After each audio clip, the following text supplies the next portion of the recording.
Hello, welcome to today's channel update. This was going to be relatively short, but as I thought more about what I was going to talk about, the list kind of grew, so let's just kind of get started. This last 4 weeks or so has been kind of busy, not with projects or whatever, but every weekend, with all 3 of the 4 weekends, I've had some other obligation. So I only had one Saturday where I could do any 40K. So I did get to play 2 times there. I played Necrons for the first time in 8th, and that was a near run thing. Dealt out a lot of damage, took out a lot of units, but it was an objective based game, and my positional deployment wasn't good enough. And unfortunately, most of the 3 of the objectives were basically on his half of the table, and actually 3 were on his half. 1 was right in the center line, so he really had the advantage. I wasn't able to take it away. But anyway, second game that day was against 2 new players, so I can't claim too much of a victory there. But trying to teach new players, it's always good to see new players come in and want to learn. One looks like he's going to start orcs. He's buying someone else's orc army, and the other one I think he's still searching for a army to play. Mike Gotau. I don't know. But anyway, hopefully this Saturday I'll be able to teach him some more. I really enjoy that aspect of the hobby. Now, unfortunately, 8th edition has not been kind to me. My record is 5 for 13. It's pretty bad. But in all fairness, I've been playing all 4 of my 6 armies, and lost with all of them except for the Imperial Guard I played once, and that game was I was able to capitalize on my opponent's mistakes. So a valid win, but that was a single time I used that. Orcs played a couple different times, and that's more losses than wins. Played the Exodites once, maybe twice, I forget. Lost. Now Tau played 8 times. 8 of those times, 4 wins, 4 losses. And really, basically, what it boils down to is it took me time to learn, how 8th affects the units. But once I did, I still need to figure out what my collection of models can actually do in 8th. So I've been playing up some different combinations. So I can't say I'm really trying to win, trying to build lists that win. I'm building lists that I like to play using the other units that I have to see how they will work on the table. What are the options? So the learning, there's a lot of learning going on. A lot of losses will happen as a result, but that's just 8th right now.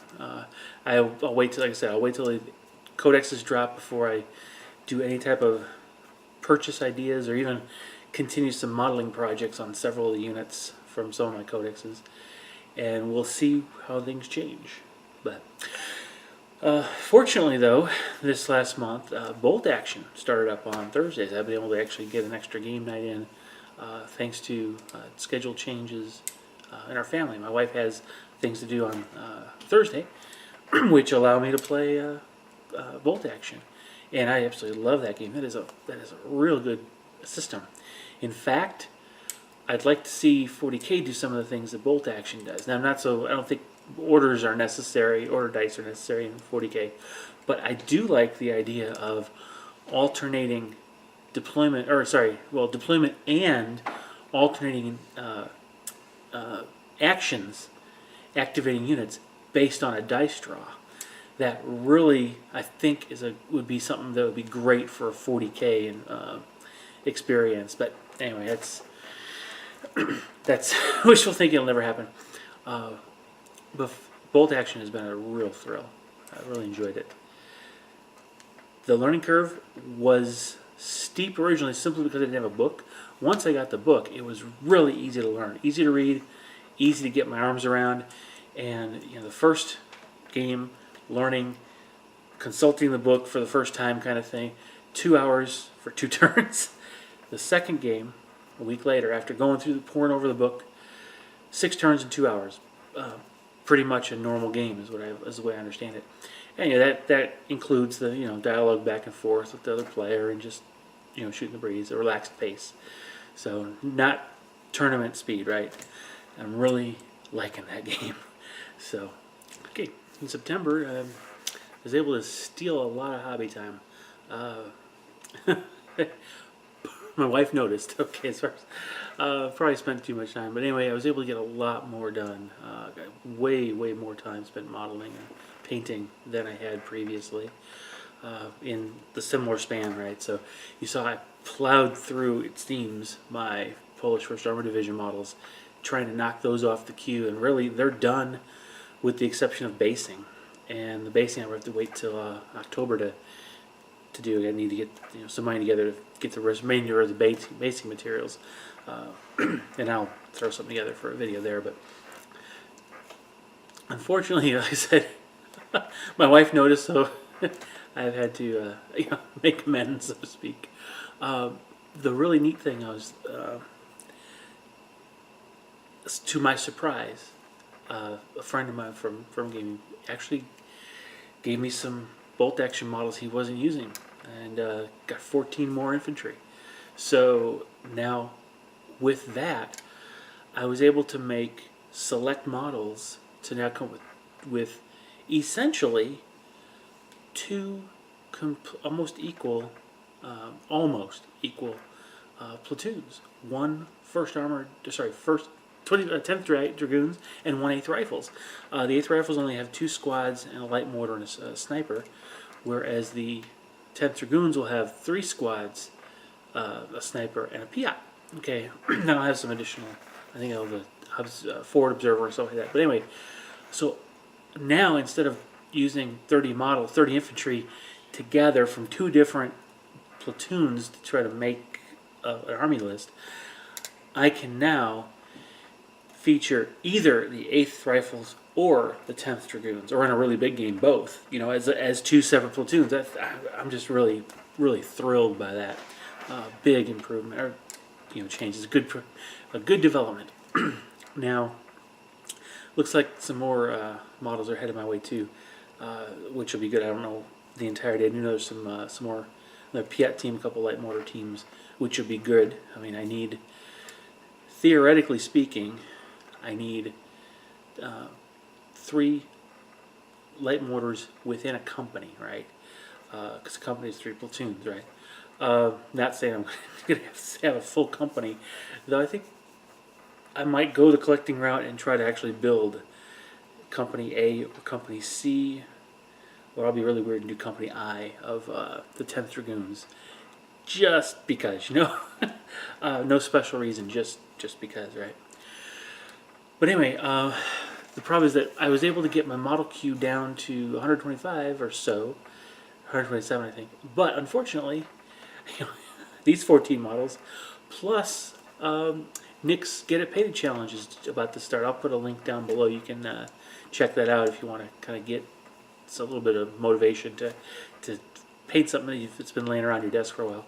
But I've added 6 or 8 more, actually 6 I think, models. I think, no, it might be 8, from mostly orcs, but crew. I've got some trucks, the early Gorka Morka trucks, and the war tracks. They've got a driver and a gunner, and I need to paint those. I mean, they're just sitting there in a bag waiting to be painted, and I've got 2 Raider crewmen to finish painting, and those, they're almost done. I don't know why I procrastinated. So those I'm going to use for my Get It Painted challenge. So I'm back up to like 147, but with hopefully progressing so well on these, the first Polish Armor Division, I should have this additional 14 guys ready for the tabletop this week, and everybody based and completed by the third week of April. Oh, sorry, third week of October. That would give me, 44 models done right there, plus of course the 6 or 8 from the Get It Painted challenge, and I'm at the same time I'm working on the Vickers 6 tank and the tankette. I was able to do the Vickers conversion to move the turret to the other side, so that's just a matter of painting. A lot of the same colors that I'm using for the first Polish Armor Division, so I'll be knocking out those models fairly quickly. I'll get below 100 finally, which would be great. And a lot of those 100 are within my Eldar and Exodite size, so I'm going to wait till those codexes come out anyway before I go much further with those. So we'll see, but I'm making great progress. Now, something weird happened this month, you probably all know, when Google and YouTube basically shut down Warhammer, or Wargamer Fritz, Fritz 40K. Just completely shocked a lot of us. And none of us really know what happened or why. A lot of speculation, and it's really all we got. My pessimistic side has some ideas, and they're kind of dark. But anyway, the one thing that it kind of spurred me on to do is the whole reason I'm doing this YouTube channel is to share my conversions and share my tips and ideas and thoughts and approaches, just to get people motivated or looking at things differently, to inspire them maybe. Well, if something happened to my YouTube channel, got axed, not that I'm a big draw on it or anything, but I still want the information out there, so I've started to upload to VidMe. Now, I've got a link down below in the description. You can check that out. Now, of course, there's none of the videos that are there are new, or what I'm trying to do is copy my YouTube content over there, so I'll have it in both places. I'm not moving. I'm simply putting it in both places. Two different sets of audiences. I did notice that VidMe does not seem to have a lot of gamers in it, gaming channels, or whatever you call them, I guess. I guess it isn't. It's a channel. So, but what I noticed is that I can only upload like 3 gig a week, in a 7-day period. So, for example, I uploaded everything on the 13th, just short of 3 gigs. I had to wait till the 20th before I could start uploading again. Well, I haven't uploaded yet, so if I start uploading everything today on the 25th, that's when I'm recording this, I would have to wait 7 days from now, which would be October 2nd, before I could start uploading another batch of it. So it's really kind of weird the way they do that. But that's only because I'm an unverified account. I'm new.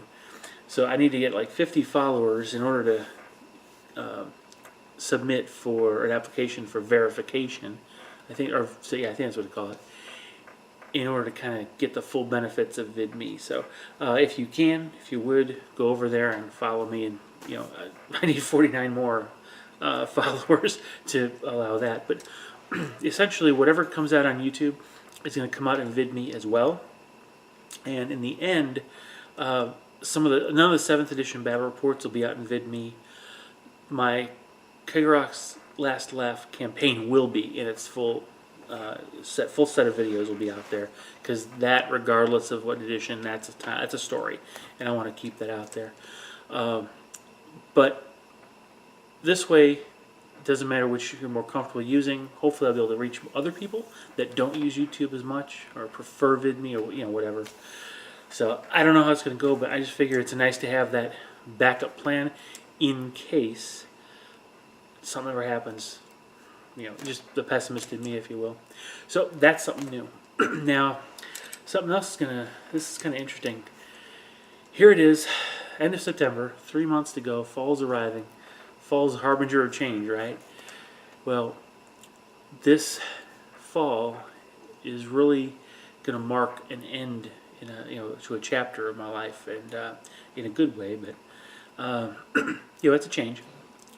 By the end of the year, I'm going to basically be done with scouting. I've been in scouting as an adult leader 17 years, and last 7 were Scoutmaster. I'm ending that at the end of this year. My youngest is aging out this year and getting his eagle, which is great. But it's just time to cut the cords and end my association with the Scouts.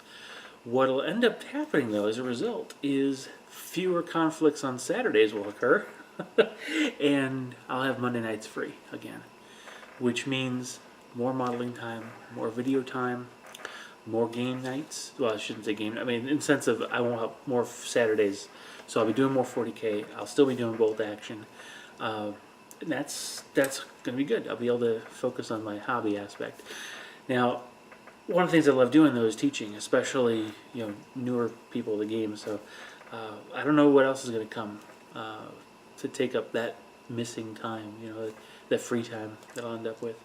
I don't think it's going to stay free forever, but we'll see. But at least I'll be gaming some more and doing some more hobby projects. Now, one thing that's recent development kind of thing is a friend of mine who loves X-Wing, actually got me into X-Wing, is wanting to do more games and bat reps. He wants me to film them. So if he's for it, I'm for it. So that's actually, he's got a superb collection. He's got a huge collection of all three factions. Now I've got a very small one because I like the Scum, and my focus financially has been on 40K and bolt action. And I've got still have a wish list for some of the X-Wing stuff. I'd play Scum and Villainy. But, likelihood we'll start seeing some X-Wing stuff on the channel. I don't know when we'll start because, again, got to get through all these weekend conflicts right now. And once, I know for sure when scouting's over, I'll have more free time. And I'll probably be able to arrange time to go over to his house and play, because that's where we'll be playing, is in his basement, his table. So I think I'll have to either invest in or make a battle mat for X-Wing. That'd be kind of cool. So that's really what September boils down to. It's pretty nice. I enjoyed it, making great progress on the models, and looking forward to much, much more in the way of bolt action. And hopefully I'll be able to afford some of these the codexes they drop. Unfortunately for me, the Guard Codex is coming. Right on the heels of that, I think, is like the Tyranny Codex, and around the heels of that is the Tau Codex. And it's like, 3 of my armies within a very short time frame. I can't afford it all, so we'll have to see.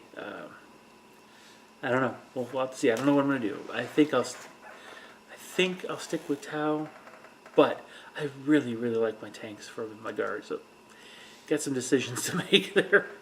All right, so stay tuned. A few more videos that's coming out this month besides this one, and I hope to see you guys in a lot more videos in October. Now, if you are interested in bolt action, or know anyone who's interested in bolt action as well, steer them toward my channel as I start doing more in the bolt action space. I don't know, not everybody who watches this is a strictly 40K fan, but right now I think most are. Just kind of get the word out if you don't mind, and we'll see where this goes. So hopefully we'll start, again, this is all about tabletop warfare now.